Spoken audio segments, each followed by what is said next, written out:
Welcome to today's 5-minute Bible study in the Gospel of John.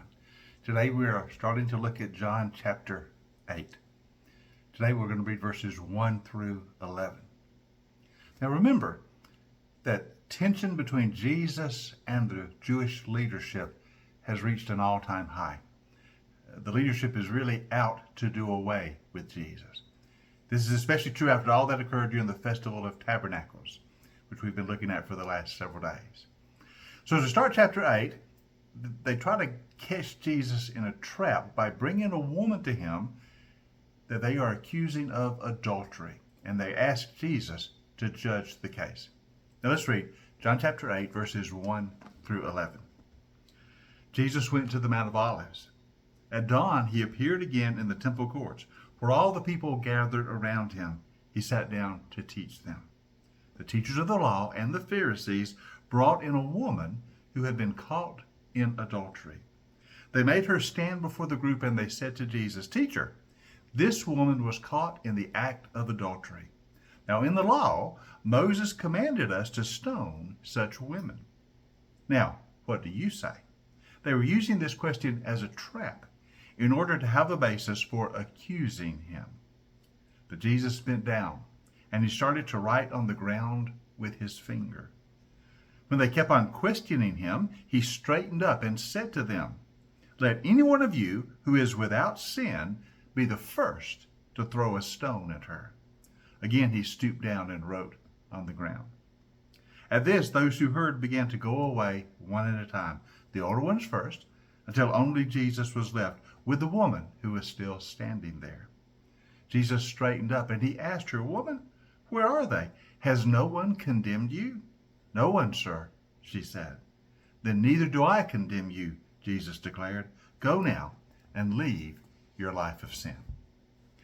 Now this is a very familiar passage to us as they bring before Jesus this woman caught in adultery and ask him, what should we do? What kind of judgment should we pass? And of course they reminded him that in the law, Moses said she should be stoned. Now, we're told that this was a trap. How exactly is it a trap? Well, they're trying to catch Jesus on the horns of a dilemma. If he says, "Don't stone her," then they can accuse him of violating the law of Moses. How can you claim to be from God when you are in contradiction to the law of Moses? But if he says to condemn her, then they can bring him before the Romans, because the Romans, although they allowed the Jewish leadership, the Sanhedrin, to exercise some authority over the Jewish population, they did not allow them to exercise capital punishment. Only the Roman governor could give that kind of sentence. That's why later on they have to bring Jesus before the Roman governor, Pilate, to have him executed. So that with this woman, they're thinking, Jesus, whatever he says, we've got a way to accuse him.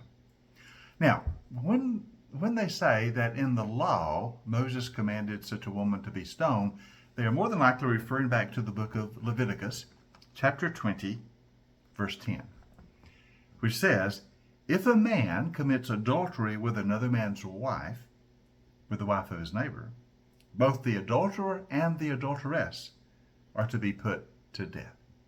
That's more than likely the law they are referring to. Isn't it interesting, though, that the law says if adultery occurs, both the man and the woman who committed adultery shall be put to death. But these leaders in Jesus' day only bring the woman. Now it says she was caught in the act of adultery.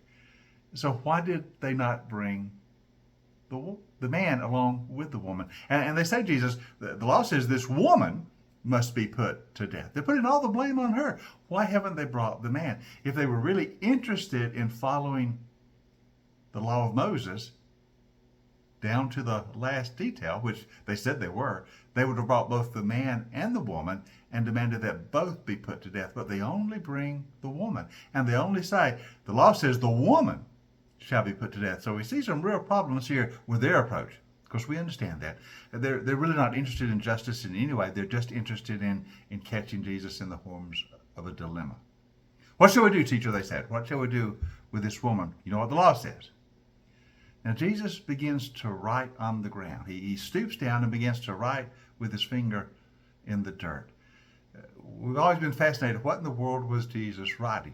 This is By the way, the only time in the New Testament where it tells us Jesus wrote anything. He said a lot, and his disciples would eventually write down what he said, but this is the only time we know of Jesus writing something, and we have no idea what he was writing in the ground.